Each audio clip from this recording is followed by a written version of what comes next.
Nós estamos na penúltima mensagem da nossa série dos livros do Antigo Testamento. Se nós pudéssemos imaginar, lá no início do ano passado, ou melhor, no início desse ano, como seria o ano, ninguém acreditaria se disséssemos, que teríamos uma pandemia no meio, e que mesmo assim a escolha por pregar os livros do Antigo Testamento seriam tão úteis para que a gente lidasse com esse momento, pelo menos tivesse orientação sobre o que fazer diante dessa crise que temos enfrentado. Estamos no final, Malaquias é o último livro do Antigo Testamento na nossa Bíblia, e ainda tem mais uma mensagem, que será o encerramento de todo o Antigo Testamento, será feito depois do culto de Natal, que é domingo que vem. E aí no ano de 2021, logo em janeiro, na segunda semana, nós já começamos a série nos livros do Novo Testamento. Vai ser mais rápida, porque os livros do Novo Testamento são menores, são em menos quantidade, mas também faremos algo parecido com o que fizemos no Antigo. Todo mundo abriu aí Malaquias? Se Deus permitir, nós vamos ler o livro inteiro nessa noite, e você vai sair daqui feliz porque leu um livro inteiro na sua vida da Bíblia. Espero que não seja o único livro da sua vida. Vamos lá. Quando as pessoas são acusadas de alguma atitude errada, de algum crime ou de algum pecado, elas reagem de várias maneiras diferentes. Por exemplo, algumas pessoas negam as acusações. Então elas dizem, olha, eu juro que eu não sou culpado. Eu juro que eu não fiz nada de errado. Tem outras pessoas que quando são acusadas, elas perguntam por quê. Não, mas aonde foi que eu errei? Por que você está dizendo que eu errei? Elas querem provas, elas querem que de fato alguém mostre para elas onde elas erraram. Tem pessoas que quando são confrontadas de alguma atitude errada, tentam se justificar. Então começam a arranjar desculpas. E jogam a culpa em fulano, em beltrano, em ciclano, e enfim. E há pessoas que, além de tudo isso, ainda se fazem de desentendidas. Então, do tipo assim, mas você está falando comigo? Do que você está falando? Eu não estou entendendo do que você está falando. Mas essa noite, nós não vamos falar das outras pessoas. A pergunta crucial é como eu e você reagimos quando nós somos acusados.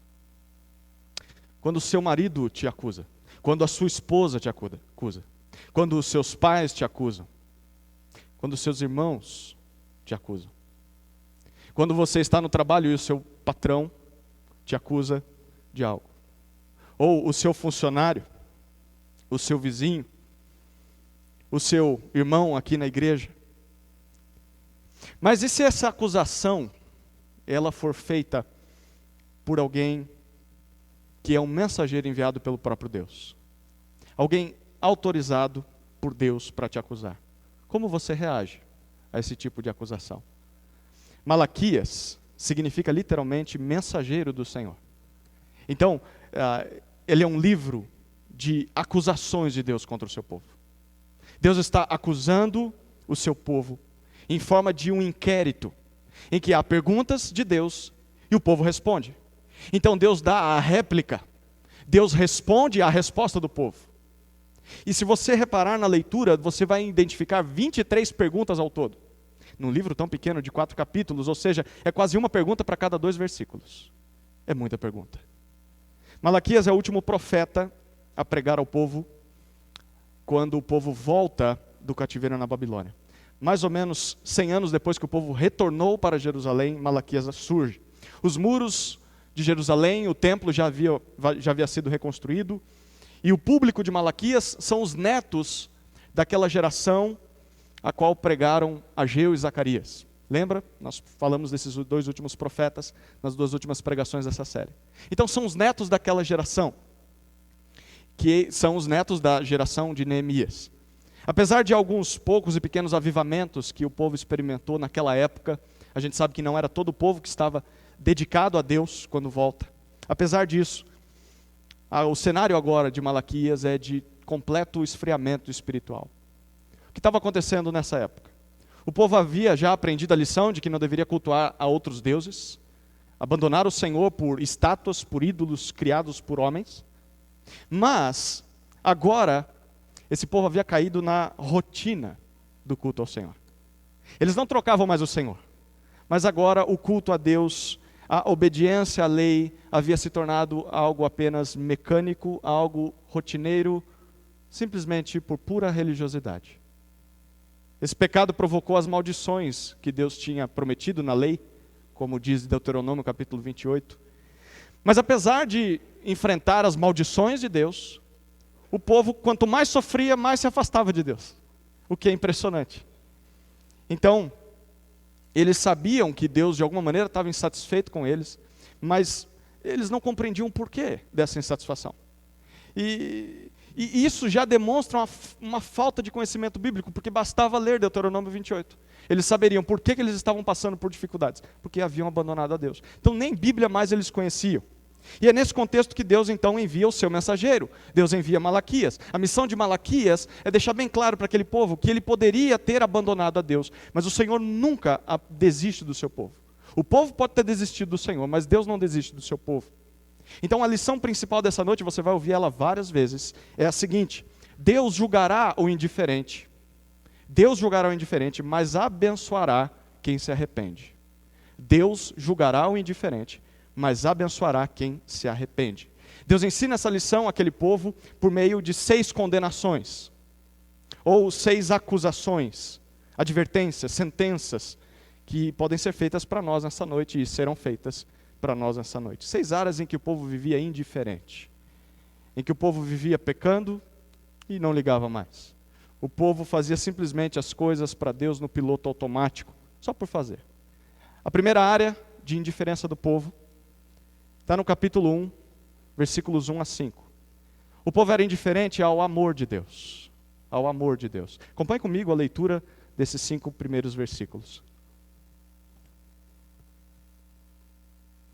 Palavra do Senhor contra Israel, por intermédio do profeta Malaquias. Eu sempre vos amei, diz o Senhor. Mas vós perguntais: de que maneira nos tem amado? Por acaso não era Esaú irmão de Jacó? Diz o Senhor. No entanto, amei Jacó e rejeitei Esaú. Fiz dos seus montes uma desolação e dei sua herança aos chacais do deserto. Ainda que Edom diga: estamos arruinados, mas voltaremos e reconstruiremos as ruínas. O Senhor dos exércitos diz assim: eles reconstruirão, mas eu demolirei. Serão chamados terra da maldade, povo contra quem o Senhor está irado para sempre. E com os olhos o vereis e direis: o Senhor é grande, até mesmo além das fronteiras de Israel. A primeira área de indiferença do povo era ao amor de Deus. Deus afirma que sempre amou Israel e que Deus tem amado aquele povo até aquele momento. Mas eles retrucam. E aí eles perguntam assim: de que forma o Senhor tem nos amado? Como é que nós podemos ter certeza de que o Senhor nos ama?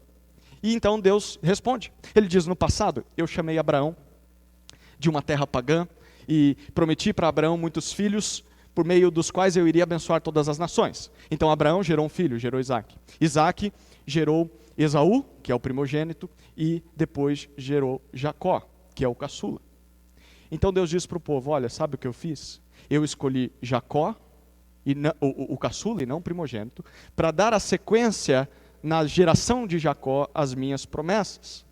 E futuramente Jacó seria chamado de Israel. E por isso eu rejeitei Esaú, que era o primogênito, tinha o direito de receber as promessas minhas. Ou seja, na linguagem de Deus, amar é a mesma coisa que escolher. Eu escolhi Jacó.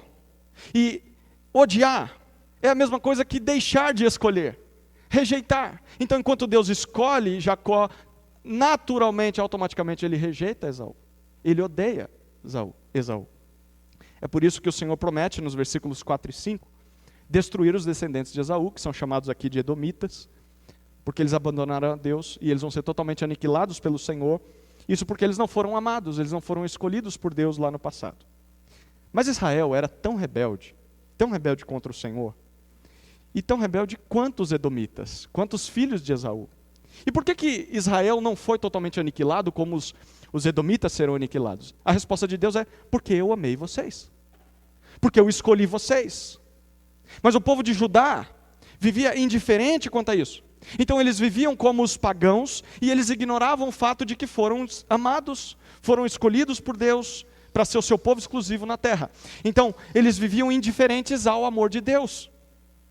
Era esse amor que preservava eles de não serem aniquilados por seus pecados. E a pergunta para nós é: quantas vezes nós não fazemos a mesma coisa que esse povo? Nós dizemos para Deus: o Senhor não me ama? Onde está o seu amor? Como é que coisas ruins podem acontecer comigo se o Senhor me ama? E nós continuamos as nossas perguntas. Nós dizemos: na hora da dificuldade, onde está esse seu grande amor para comigo? Onde é que o Senhor me ama? Sabe como Deus nos responde hoje? Talvez você esteja fazendo essas perguntas. A resposta de Deus é: olhe para quem você era e olhe para quem você é agora. Você era um miserável pecador e você continua sendo um miserável pecador que não merece outra coisa senão juízo. É isso que você merece. E sabe por que eu não te destruí ainda? Sabe por que eu não aniquilei você por causa da sua rebeldia? Eu não fiz isso porque eu te amei, porque eu te escolhi. Eu te escolhi para fazer parte do meu povo, para fazer parte do meu povo nessa terra, representar o meu nome nessa terra. Você não merece, mas eu te amo. E eu te amo sim, e sabe qual que é a prova desse amor? Eu te escolhi para viver do meu lado, e isso deveria ser o suficiente para você. Nas nossas dificuldades, não sejamos indiferentes ao amor de Deus. Porque talvez nós não tenhamos respostas a todas as nossas dúvidas na hora da dor, mas de uma coisa nós podemos ter certeza: Deus nos ama. E como Deus nos ama? Porque Ele nos escolheu. E é porque Ele nos escolheu que Ele não nos castiga por causa dos nossos pecados. Isso deveria bastar. Deus julgará o indiferente, mas abençoará quem se arrepende. A segunda área de indiferença do povo, Deus diz a partir do versículo 6 até o final do capítulo 1. O povo estava indiferente ao culto a Deus. Primeiro era ao amor de Deus, agora é ao culto a Deus. Olha o que diz o texto, a partir do versículo 6. O filho honra o pai, e o servo o seu senhor. Se sou pai, onde está a minha honra? Se eu sou o Senhor, onde está o temor de mim, diz o Senhor dos Exércitos? A vós, sacerdotes, que desprezais o meu nome. E vós perguntais: como temos desprezado o seu nome? Ofereceis alimento impuro sobre o meu altar e ainda perguntais: como temos te profanado? Quando dizeis que a mesa do Senhor é desprezível. Quando ofereceis em sacrifício um animal cego, isso não é errado? E quando ofereceis um animal aleijado ou doente, isso também não é errado? Ora, apresenta-o ao teu governador, será que ele se agradará disso? Ele vos atenderá, pergunta o Senhor dos Exércitos. Suplicai agora o favor de Deus, para que tenha compaixão de nós. Com esse tipo de oferta, será que ele vos atenderá, pergunta o Senhor dos Exércitos.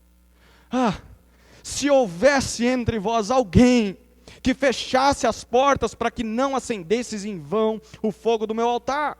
Eu não tenho prazer em vós, nem aceitarei vossa oferta, diz o Senhor dos Exércitos. Mas o meu nome é grande entre as nações, do Oriente ao Ocidente, e em todo lugar oferecem ao meu nome incenso e uma oferta pura, porque o meu nome é grande entre as nações, diz o Senhor dos Exércitos.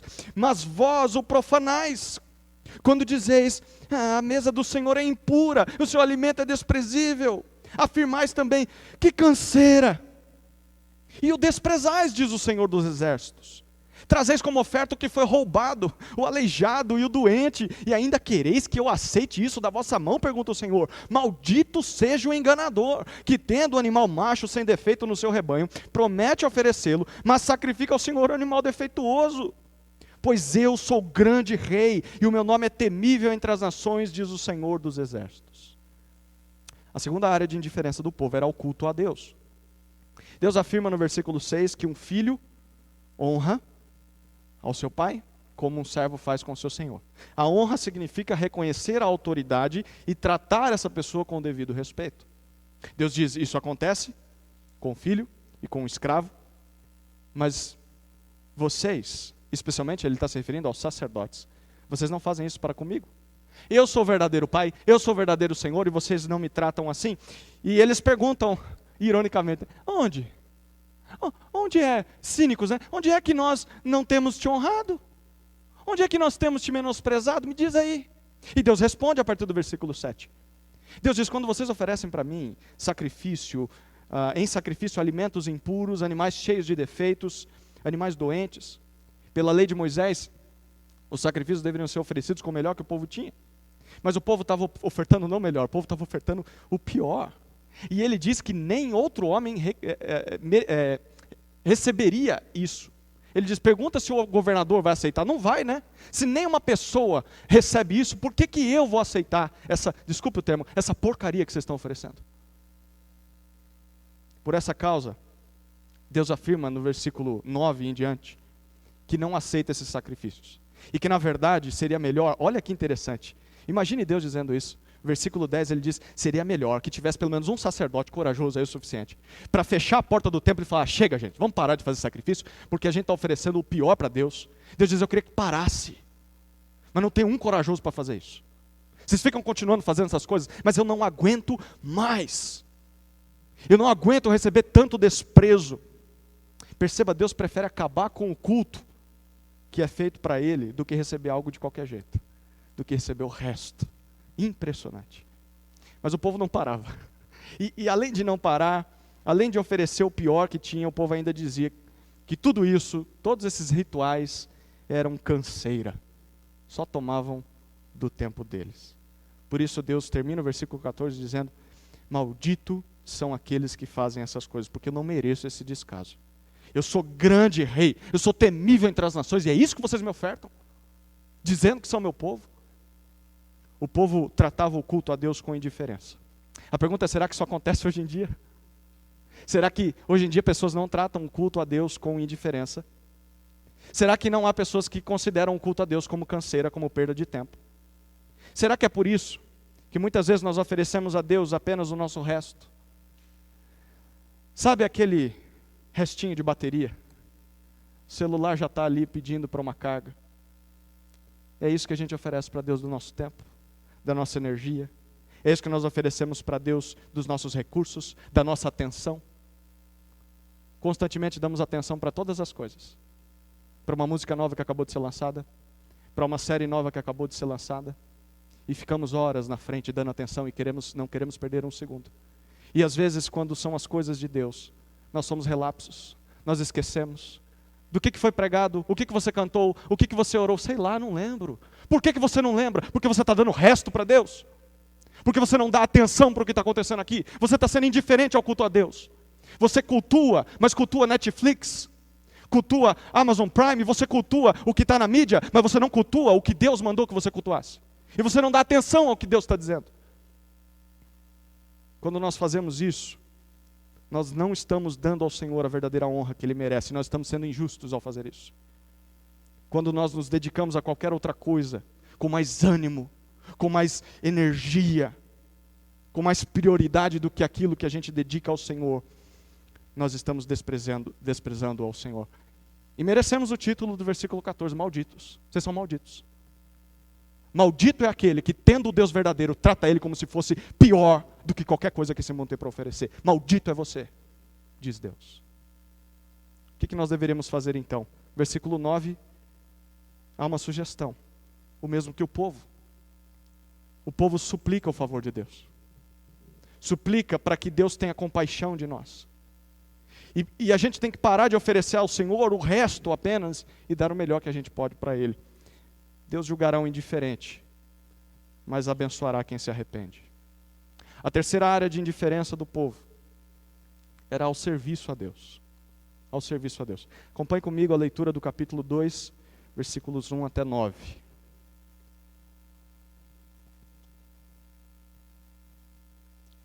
Sacerdotes, esta advertência agora é contra vós. Diz o Senhor dos Exércitos: se não ouvirdes com atenção, e não dispuserdes o coração para honrar o meu nome, enviarei maldição contra vós, e amaldiçoarei as vossas bênçãos. Eu já vos tenho amaldiçoado, porque não dedicais o coração para me honrar. Destruirei a vossa descendência, e esfregarei esterco no vosso rosto. Sim, o esterco dos vossos sacrifícios, e com ele sereis lançados fora. Então sabereis que eu vos fiz esta advertência, para que a minha aliança com Levi continue, diz o Senhor dos Exércitos. Minha aliança com ele foi de vida e paz, e dei-lhe isso para que me temesse. E ele me temeu, e tremeu por causa do meu nome. A verdadeira instrução estava na sua boca, e a maldade não se achou nos seus lábios. Ele andou comigo em paz e retidão, e desviou muitos da maldade.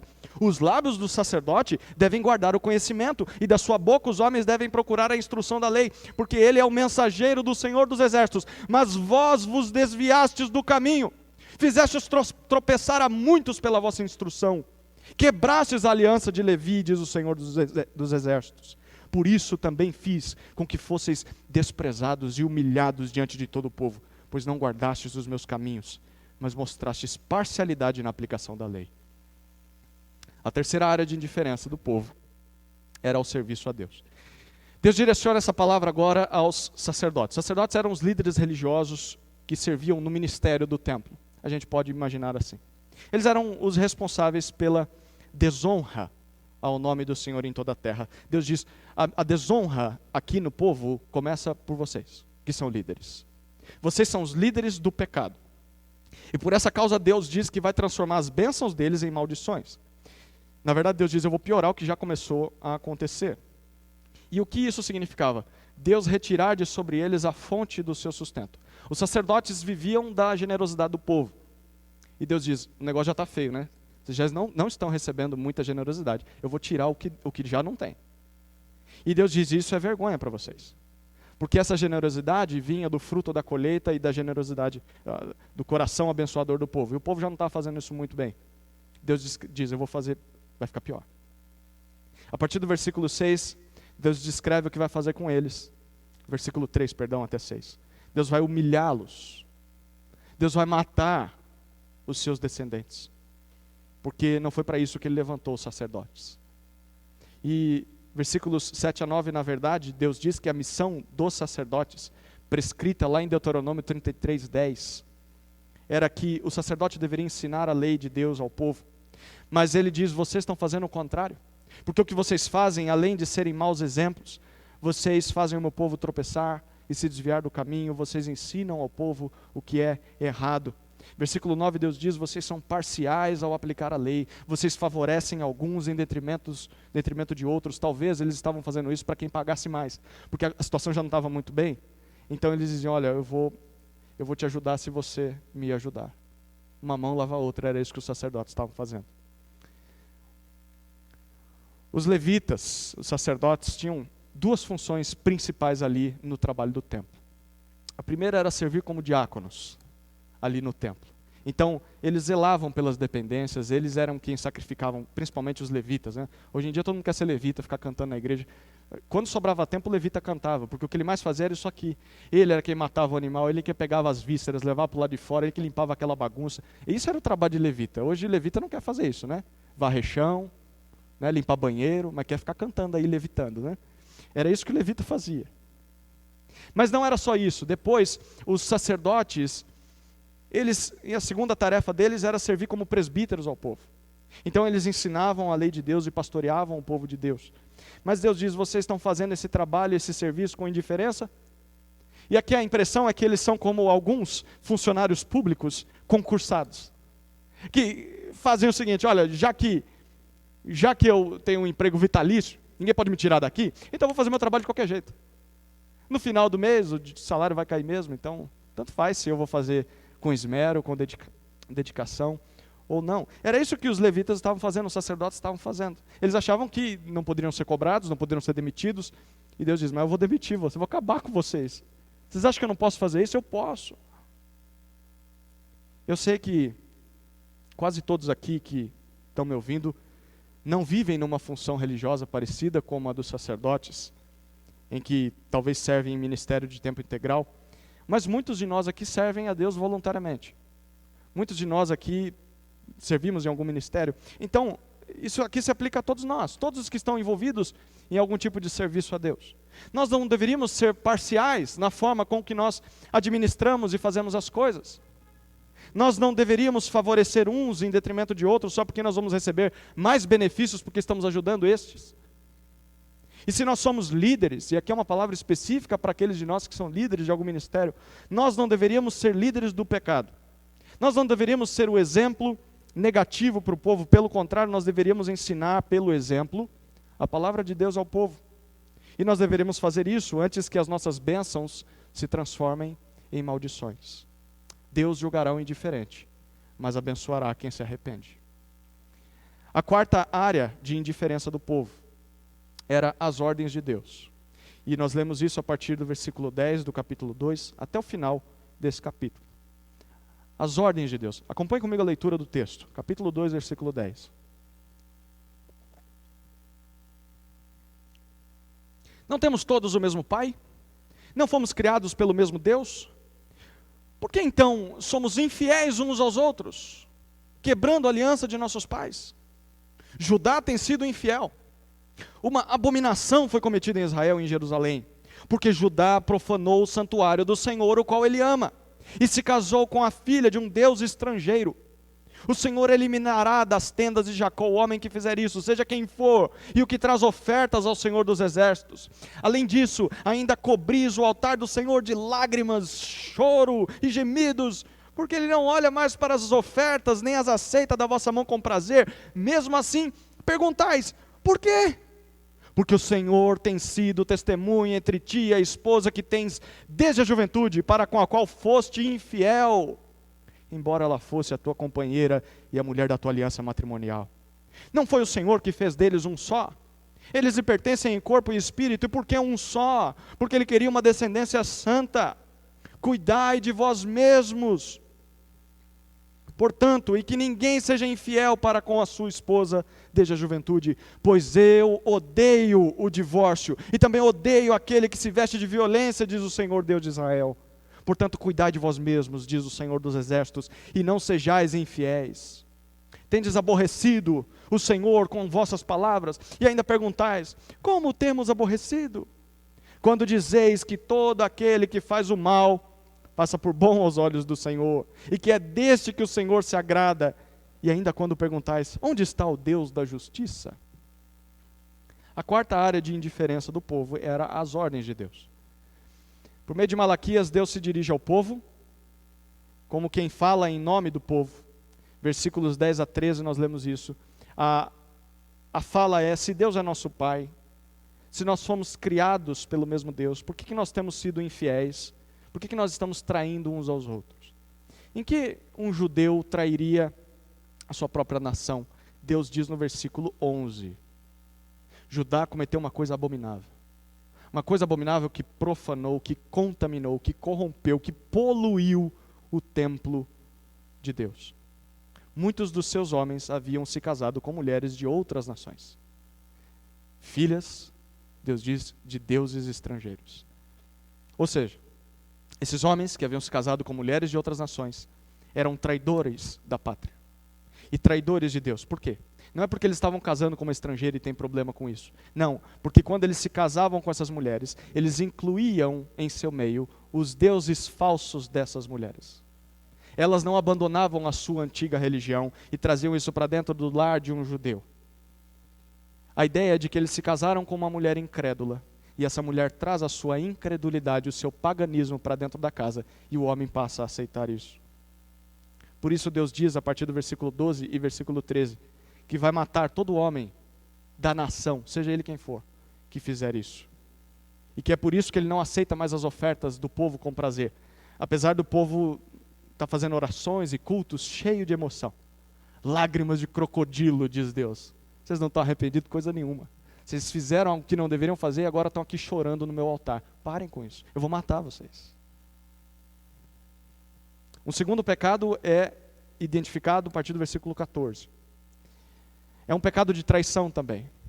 Deus condena o seguinte. Ele diz, eu era testemunha entre a aliança matrimonial que vocês, alguns de vocês homens aí, haviam contraído com as suas esposas na juventude. Mas vocês estão traindo até mesmo esse pacto. Vocês não só traem a sua nação, vocês não só traem a Deus, mas vocês traem a sua própria palavra. E como vocês estão traindo a sua própria palavra, vocês estão se divorciando das suas esposas. Provavelmente, eles estavam fazendo isso para se casar com mulheres estrangeiras mais jovens, mais belas. E eles estavam abandonando a mulher da sua juventude para ficar com essas mulheres mais jovens das outras nações. E o que Deus diz no versículo 16 é o seguinte, eu odeio o que vocês estão fazendo. Eu odeio o divórcio. Quem defende o divórcio e diz que é um caminho que Deus escolheu para o homem, tem que arrancar esse versículo da sua Bíblia. Porque não é eu quem estou dizendo isso, não é o tradutor da Bíblia que está dizendo isso, é Deus dizendo isso. Eu odeio o divórcio, diz o Senhor dos Exércitos, e Deus diz, eu odeio o que vocês estão fazendo. E por que eu odeio o que vocês estão fazendo? Versículo 16 ele diz, porque o divórcio corrompe o meu plano original para o casamento. Eu quero por meio do casamento uma descendência santa, eu quero filhos separados para mim, pelo resto da vida. Por isso ele diz, vocês deveriam ser fiéis a seus casamentos e não se divorciarem mais. Parem. Se já fez, para aí. Não continue cometendo esse pecado.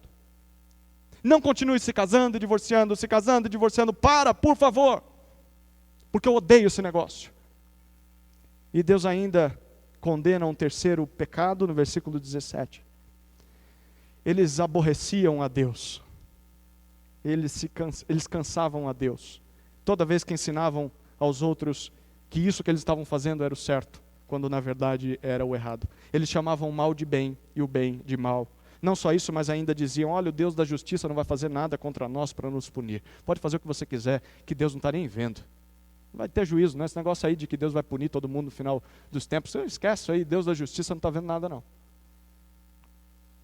Estes 3 pecados foram severamente condenados por Deus, porque eram ordens claras da lei de Moisés. Os 3. O primeiro era uma ordem clara, que o povo não se casasse com uma incrédula. Era uma ordem clara que esse casamento não fosse desfeito, que eles não se divorciassem. Era uma ordem clara que eles não deveriam chamar o mal de bem e o bem de mal. Mas eles eram indiferentes quanto às ordens de Deus, eles não estavam nem aí para as ordens de Deus. A minha pergunta é, não é exatamente isso que ocorre nos nossos dias? Não é exatamente isso. Quantos não fazem a mesma coisa na nossa época? Muitos se dizem crentes, batem no peito e dizem, eu sou de Jesus. Tem até a música, né? E cantam a música. Mas traem ao Senhor. E traem aonde? Traem quando se casam com quem não é de Jesus. Com quem não acredita em Jesus. Então, em troca do amor das suas vidas, porque eu não vou encontrar outra pessoa, tem que ser essa pessoa. Então, em troca de um amor, eles abandonam o Senhor. E se casam com pessoas de outras religiões, se casam com pessoas de deuses falsos. Só que não pensam no que estão fazendo. Deveriam pensar. Porque quando isso acontece, só tem 2 possibilidades. Eles estão dizendo das duas uma. Primeira possibilidade. Uma pessoa que diz que é crente, que se relaciona com uma pessoa descrente, ou de outra religião, e se casa com essa pessoa. Está dizendo das duas uma. Primeira coisa, o meu Deus, que eu digo que creio, não é tão impressionante assim. Sabe por quê? Porque eu troco o meu Deus por você. O meu Deus diz para não me relacionar com alguém descrente, mas eu estou trocando ele por você, então ele não é tudo isso, você é maior que ele. Essa é a primeira possibilidade. Segunda possibilidade, a minha felicidade, ou melhor, a minha fidelidade a esse Deus não é tão verdadeira assim. Ou esse Deus não é tudo isso, ou eu não sou tão fiel a esse Deus. Porque eu prefiro a minha felicidade do que ser leal a esse Senhor. É isso que acontece quando você começa a se relacionar com alguém que não crê no que você crê. Ou Deus não é tudo isso, ou você não é tudo isso. Ou você não é crente, ou não leva a Deus a sério. Além disso, há no nosso tempo, pessoas que não são fiéis nem à sua própria palavra. Quando prometeram lá no altar, prometo ser fiel na saúde e na doença, na alegria e na tristeza, até que a morte nos separe, até que a morte da sua honra, da sua palavra separe, né? Porque nem a sua palavra você é fiel. Deus odeia isso. Deus odeia pessoas sem palavra, pessoas que corrompem o plano original do casamento. E fazer essas coisas é distorcer o que o Senhor diz. É chamar o mal de bem e o bem de mal. É tratar as ordens de Deus com indiferença. Deus julgará o indiferente, mas abençoará quem se arrepende. A quinta área de indiferença do povo era a prioridade de Deus. Prioridade de Deus. Capítulo 3, a gente vai dar um salto e você vai entender daqui a pouco por quê. Capítulo 3, a partir do versículo 7. Nós vamos ler do 7 até o 12.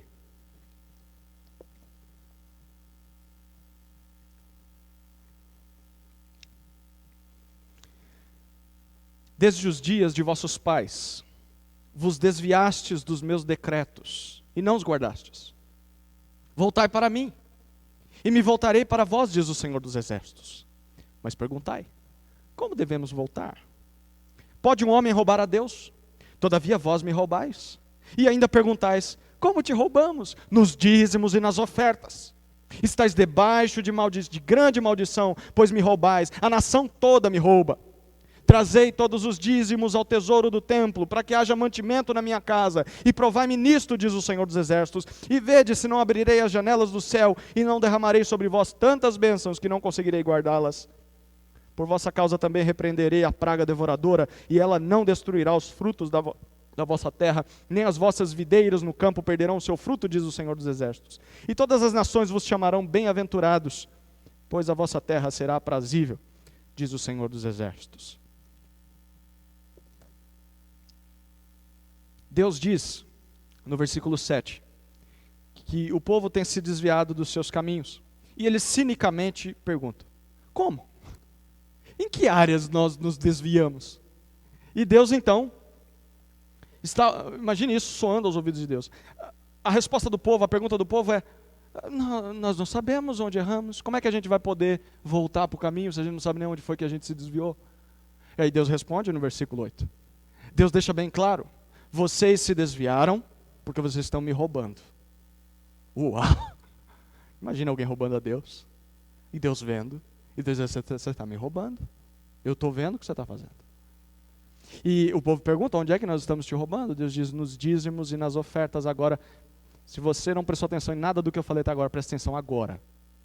Porque é super importante que você entenda o que Deus está dizendo nesse texto. Porque ele é um dos textos mais usados hoje em dia. Para cobrar as pessoas que devem dar o seu dinheiro para a igreja. Porque senão Deus vai jogar maldições sobre elas. E não é isso que esse texto está dizendo. Perceba o que Deus está dizendo aqui.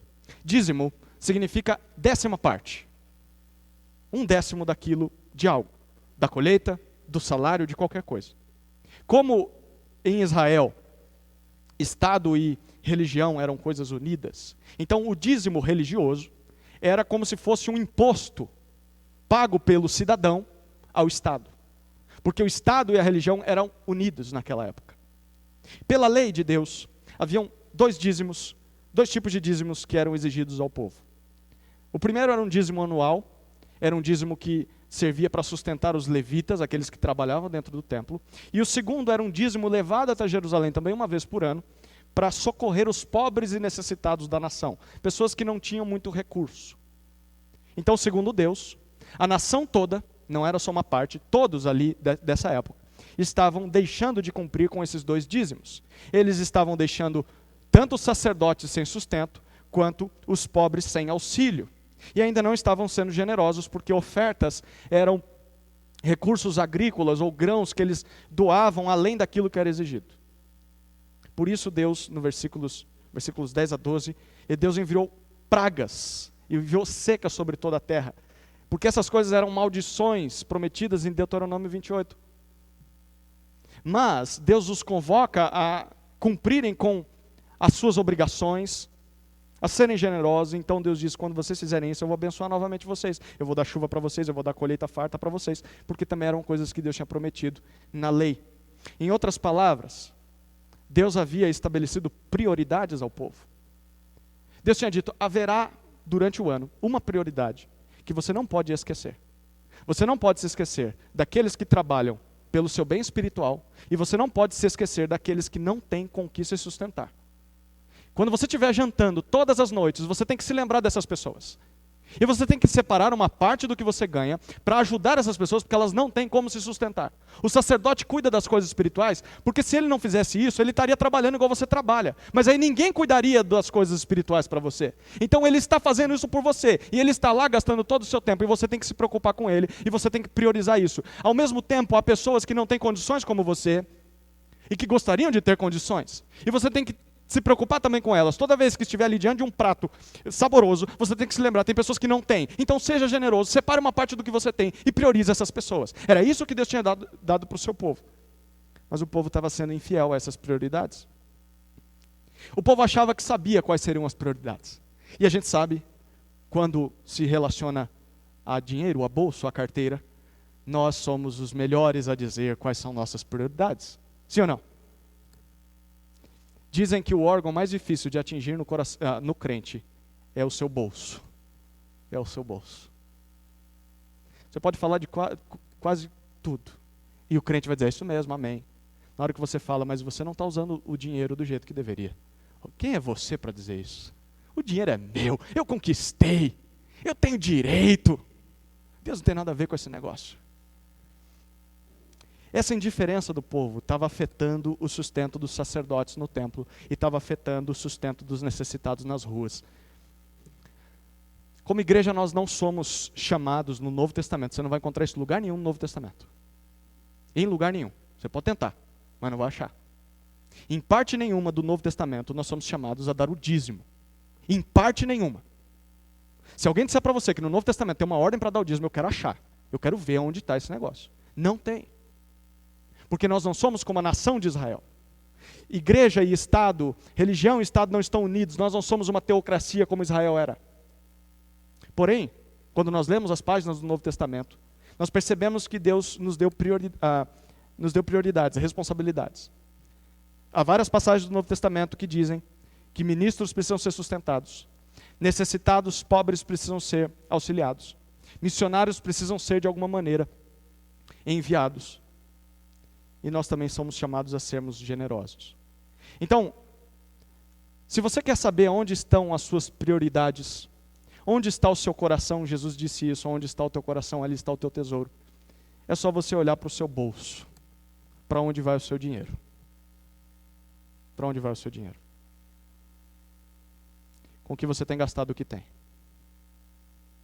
Tem pessoas que dizem, eu não posso ajudar. Eu não tenho condições de ajudar.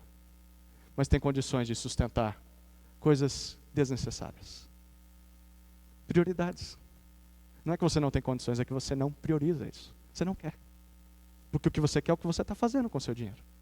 Então, se você quer avaliar quais são as suas prioridades, olhe para onde está indo o seu dinheiro. O seu dinheiro indica quais são as suas prioridades.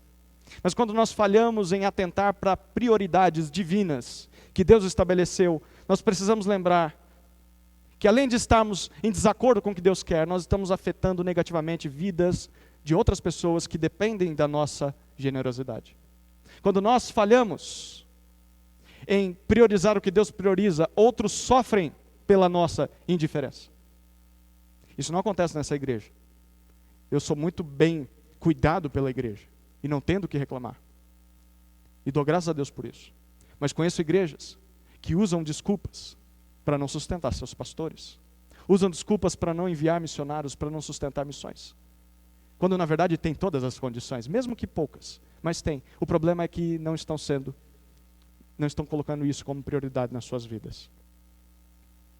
Então, ao invés de nós pensarmos só em nós, em como os nossos recursos podem apenas nos beneficiar, nós deveríamos considerar que Deus espera que sejamos generosos. Deus espera que abençoemos outras vidas. Deixar de priorizar o que Deus prioriza para nós é roubar de Deus. Porque Deus espera que aquele recurso seja dedicado para as suas prioridades e não para as nossas prioridades. Queridos, não sejamos indiferentes quanto à prioridade de Deus. Deus julgará o indiferente, mas abençoará quem se arrepende. Sexta e última área de indiferença do povo. O povo estava indiferente ao juízo de Deus. Ao juízo de Deus. Acompanhe comigo a leitura do capítulo 3, versículo 13, até capítulo 4, versículo 3. 3:13 até 4:3. As vossas palavras foram hostis contra mim, diz o Senhor. Mas perguntais, o que falamos contra ti? Falastes que é inútil servir a Deus. Que vantagem tivemos por ter cuidado em guardar os seus preceitos e por termos lamentado diante do Senhor dos Exércitos? Pois agora consideramos felizes os orgulhosos, os que cometem maldades prosperam, eles desafiam a Deus e escapam ilesos. Então aqueles que temiam o Senhor falaram uns com os outros, e o Senhor os ouviu com atenção, e diante deles escreveu um memorial para os que temiam o Senhor, para os que honravam o seu nome. E naquele dia que prepararei, Eles serão meus, diz o Senhor dos Exércitos, minha propriedade exclusiva. Terei compaixão deles, como um homem tem compaixão de seu filho que o serve. Então vereis outra vez a diferença entre o justo e o mau, entre o que serve a Deus e o que não o serve. Diz o Senhor dos Exércitos, capítulo 4. Aquele dia virá, abrasador como fornalha, todos os presunçosos e todos os que cometem maldade serão como palha. E o dia que virá os queimará, não sobrará raiz nem ramo, mas para vós, os que temeis o meu nome, nascerá o sol da justiça, trazendo cura nas suas asas, e vós saireis e saltareis como bezerros soltos no curral, pisareis os maus, porque serão como pó debaixo da planta de vossos pés naquele dia que prepararei, diz o Senhor dos Exércitos. O povo estava indiferente ao juízo de Deus. Deus diz no versículo 13, que eles falavam coisas hostis, coisas duras contra ele. E eles perguntam, o que a gente está dizendo de duro para o Senhor? Versículos 14 e 15 nos dizem. Deus diz, vocês dizem que é inútil, que é à toa me servir.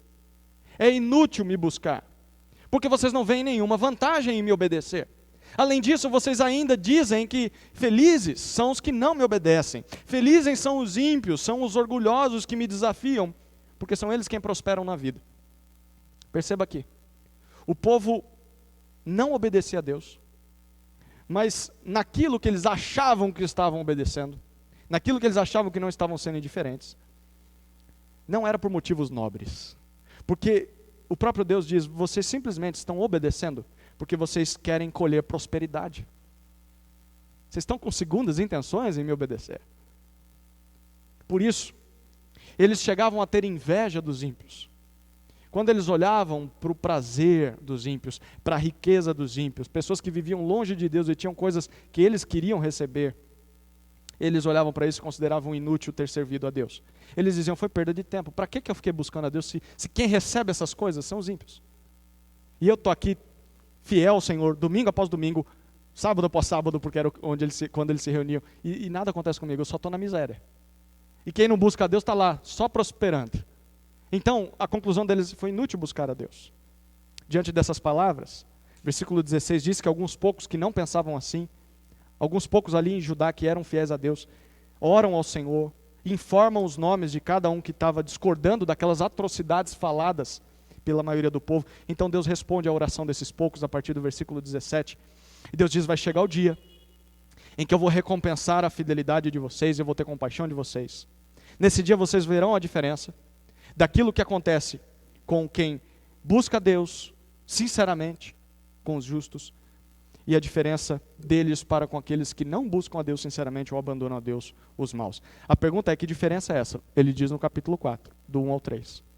Esse dia virá, ele diz, será quente como uma fornalha, e vai devorar todos os que cometem maldades, como fogo que queima totalmente a palha, sem deixar que nada sobre.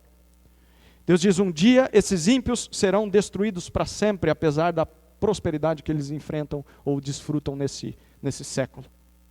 Porém, para aqueles que me temem, que temem ao meu nome, e não me buscam por segundos interesses, nascerá o sol da justiça. E eles serão curados das suas feridas e vão ser recompensados pela sua fidelidade. Perceba que a maioria do povo aqui buscava a Deus apenas por interesse. E qual era o interesse? Não é diferente dos dias de hoje. Serem prósperos. Serem prósperos. Mas quando faziam isso, ignoravam. Eram indiferentes ao juízo, que vai atingir aqueles que vivem só em busca do lucro. Haverá um dia em que o juízo de Deus vai atingir aqueles que não o buscam. Todos serão devorados pelo fogo. Essa é a maneira de Deus lidar com essa nossa tendência de olhar para a nossa vida e olhar para a vida do ímpio e falar, nosso ímpio parece que é muito mais feliz do que eu. Deus diz, olha para o final dele. Olha para o final dele, o destino dele é fogo. Você quer fogo? É isso que você quer? Fogo eterno? Então vai lá, viva a vida de ímpio. Você pode curtir fogosamente nessa terra, mas saiba que um dia o fogo vai encontrar você. Esse é o final dos ímpios. Da mesma forma, nós não deveríamos ser indiferentes ao juízo de Deus, aqueles que praticam mal em busca de riquezas. Além disso, nós não deveríamos buscar a Deus em troca de prosperidade. Porque isso é tão errado quanto viver uma vida ímpia. É tão errado quanto não buscar a Deus. Tem gente que diz, não, mas pelo menos eu estou aqui dentro da igreja. Eu oro. Eu dou o dízimo. Eu estou todo domingo, após domingo, cultuando a Deus. Mas não é incomum ouvir frases do tipo, poxa, tanto tempo que eu tenho orado e nada muda. Por que Deus não fez isso ainda? Por que eu ainda não consegui trocar de carro? Por que minha casa não sai? Por que os meus filhos são do jeito que são? Se eu estou buscando a Deus. Diga para mim, não é a mesma coisa que o povo está fazendo? Não está buscando a Deus por quem Deus é, está buscando a Deus por coisas que Deus pode fazer por eles. E Deus diz, se você faz isso, é a mesma coisa de não me buscar. Você tem segunda intenção, você tem interesse no seu coração, você não me busca por quem eu sou, você busca pelas bênçãos que eu posso dar, então você não está me buscando. É inútil, e de fato é inútil. É inútil, a constatação do povo é verdadeira. Buscamos a Deus em vão, exatamente, você não está buscando a Deus. Você está buscando prosperidade, está buscando cura, está buscando melhora de alguma coisa na sua vida, mas a Deus você não buscava.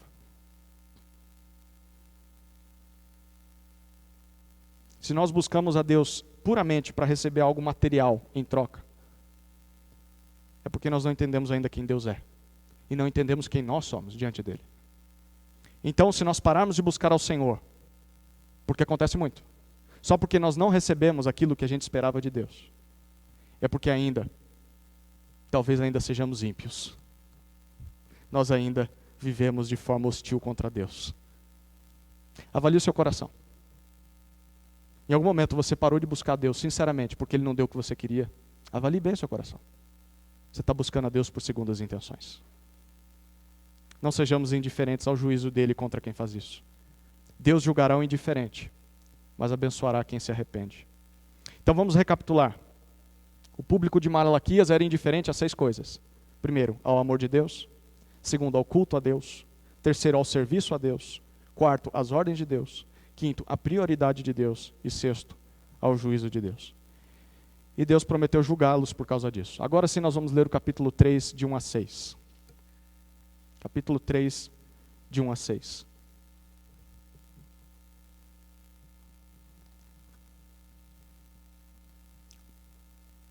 Enviarei o meu mensageiro, que preparará o caminho diante de mim. E de repente, o Senhor a quem buscais, o mensageiro da aliança a quem desejais, virá ao seu templo. E ele vem, diz o Senhor dos Exércitos. Mas quem suportará o dia da sua vinda? Quem permanecerá de pé quando ele aparecer? Pois ele será como o fogo do ourives e como o sabão do lavandeiro. Ele se assentará como refinador e purificador de prata. Purificará os levitas e os refinará como ouro e como prata, até que levem ao Senhor ofertas com justiça. Então a oferta de Judá e de Jerusalém será agradável ao Senhor, como nos dias do passado, como nos primeiros anos. E irei a vós com juízo, sem demora. Testemunharei contra os feiticeiros, contra os adúlteros, contra os que juram falsamente, contra os que exploram o trabalhador em seu salário, a viúva e o órfão, e distorcem o direito do estrangeiro, e não me temem, diz o Senhor dos Exércitos. Pois eu, o Senhor, não mudo. Por isso vós, ó filhos de Jacó, não sois destruídos. Antes do dia do juízo, Deus diz que vai enviar o seu mensageiro. Um mensageiro que vai preparar caminho, como um súdito que limpa o terreno para a chegada de um rei, para que a carruagem do rei passe. E quando o Senhor chegar, ele diz, eu vou julgar toda a nação de Judá. Eu vou julgar os feiticeiros, os adúlteros, os mentirosos, os exploradores, os injustos, todos os que não me temem. Eu vou purificar, eu vou limpar o meu povo dessas abominações. Então Deus prometeu julgar o indiferente. Porém, por meio de Malaquias, Deus também prometeu abençoar aqueles que se arrependerem dessa indiferença. E quer ver isso? Leia comigo o final do livro agora, capítulo 4, de 4 a 6. 4 de 4 a 6. Lembrai-vos da lei de Moisés, meu servo, dos estatutos e das normas que lhe mandei em Horebe para todo Israel. Eu vos enviarei o profeta Elias, antes que venha o grande e temível dia do Senhor, e ele converterá o coração dos pais aos filhos e o coração dos filhos aos pais, para que eu não venha e fira a terra com maldição. A forma do povo deixar de ser indiferente seria obedecer à lei de Moisés, a partir daquele momento, até que o mensageiro de Deus chegasse para preparar o caminho para a vinda do próprio Deus. E esse mensageiro, Deus diz, será identificado como o profeta Elias. Elias foi um profeta que viveu 500 anos atrás de Malaquias. Ele viveu no deserto e ele chamou o povo a se arrepender dos seus pecados. E esse mensageiro, identificado com o profeta Elias, ele vai ser o responsável por chamar os pais e os filhos ao arrependimento, antes que venha o grande e temível dia do Senhor, em que Deus vai ferir toda a terra com maldição. Deus vai julgar toda a terra. Então Deus vai julgar os indiferentes, mas Ele vai abençoar aqueles que se arrependem. A pergunta é quando isso vai acontecer? Te convido a folhear a sua Bíblia um pouquinho mais para frente. Evangelho segundo Mateus, capítulo 3. Versículos 1 em diante. Mateus 3, de 1 em diante.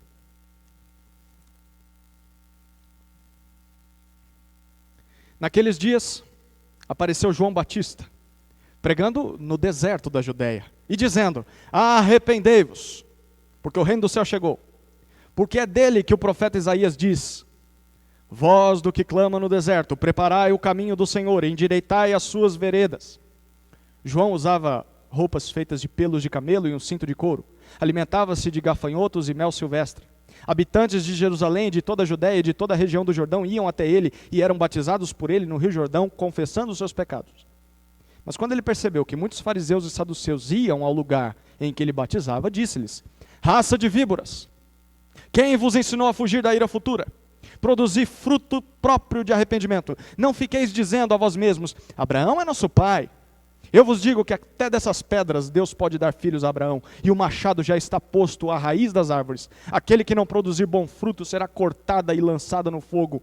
Eu, na verdade, vos batizo com água, tendo por base o arrependimento, mas aquele que vem depois de mim é mais poderoso do que eu, não sou digno nem de carregar suas sandálias. Ele vos batizará com o Espírito Santo e com fogo. Ele traz na mão a sua pá e limpará a sua eira, recolherá o seu trigo no celeiro, mas queimará a palha com fogo que não se apaga. 400 anos depois de Malaquias, o Evangelho de Mateus nos diz que, na verdade, o mensageiro de Deus prometido por Malaquias já veio. Aquele que prepara a vinda para o Senhor já veio. E o seu nome é João Batista. A semelhança de Elias, ele viveu no deserto e ele chamou o povo ao arrependimento. E apenas aos que se arrependiam, ele prometeu que quando o Senhor chegasse, o Senhor iria abençoar eles com o batismo do Espírito Santo. Porém, aos que continuavam indiferentes, especialmente aqueles que chegam até João, os fariseus e saduceus, a maior parte dos judeus até hoje em dia continuam indiferentes às promessas de Deus em Malaquias. Deus diz a esses que continuam indiferentes: eu vou dar outro tipo de batismo. Ou melhor, o Senhor vai dar outro tipo de batismo. Não vai ser o com o Espírito Santo, vai ser o batismo com fogo. E aqueles que gostam de dizer que querem o batismo com fogo, cuidado, porque olha o que significa o fogo aqui. Não é sair falando em língua, pulando e saltando, igual um bezerro. O fogo aqui é juízo. Deus diz: vocês que são víboras, que não se arrependem, o que resta para vocês é serem queimados como palha. E quando o Senhor vier, Ele vai queimar vocês. E esse vai ser o batismo com fogo que vocês tanto querem. Mas será então que João Batista era mesmo Elias, prometido por Malaquias? E quando a vinda do Senhor, quando é que vai ser? Agora, acompanhe Mateus um pouquinho mais para frente, o último texto que nós vamos ler nessa noite. Capítulo 11 de Mateus. Versículos 7 até 15.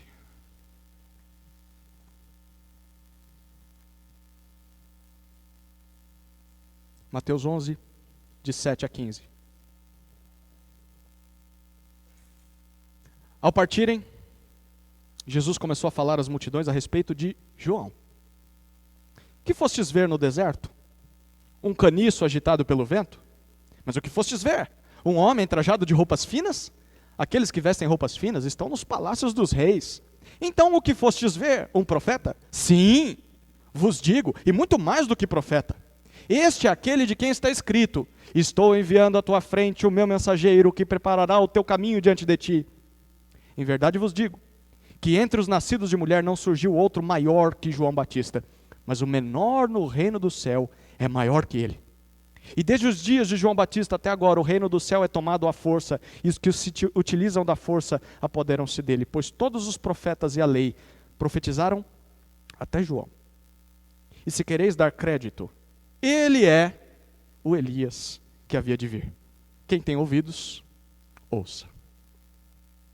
Jesus confirma às multidões que o seguiam, que João Batista era sim o Elias prometido por Malaquias, e que ele foi o maior dos profetas até aquele momento. Ou seja, se você está esperando o Elias de Malaquias, o Elias já veio. Jesus acabou de dizer, ele é João Batista. Mas, então quem é o Senhor? Quem é aquele para o qual João Batista preparou o caminho? Quem é aquele que batiza com o Espírito Santo, mas que também batiza com fogo, julgando todos aqueles que são indiferentes? Quem é? É o próprio Senhor Jesus. É este aquele para o qual João Batista preparou o caminho. Ele disse, virá um maior do que eu. E esse que veio é Jesus Cristo. É Jesus Cristo quem dá o seu Espírito a todos os que se arrependem e torna eles cidadãos do reino de Deus. E segundo o próprio Jesus, que nós lemos nesse texto, qualquer um desses cidadãos que tem o Espírito é muito maior do que todos os profetas juntos, inclusive maior do que João Batista. Imagina que privilégio nós temos, ser considerados maiores do que João Batista. Mas ao mesmo tempo, esse Jesus é aquele que vai dar o batismo com fogo no último dia. E vai castigar todos os que continuam indiferentes contra ele. Deus julgará o indiferente, mas abençoará quem se arrepende. Diante de tudo isso, a pergunta é como é que você vai reagir às acusações de Malaquias? As acusações de Deus nesse livro de Malaquias. Eu espero que você não mais reaja com indiferença. Eu espero que você não mais reaja negando, fazendo perguntas de porquê, dando justificativas, ou se fazendo de desentendido. Eu espero que você reaja com arrependimento. E conforme João Batista dizia, com obras próprias que decorrem do arrependimento, que de fato mostram que você não quer mais seguir o caminho dos ímpios, e quer seguir o caminho da justiça. Isso porque Deus vai julgar o indiferente, mas abençoará quem se arrepende. Amém? Vamos orar, queridos.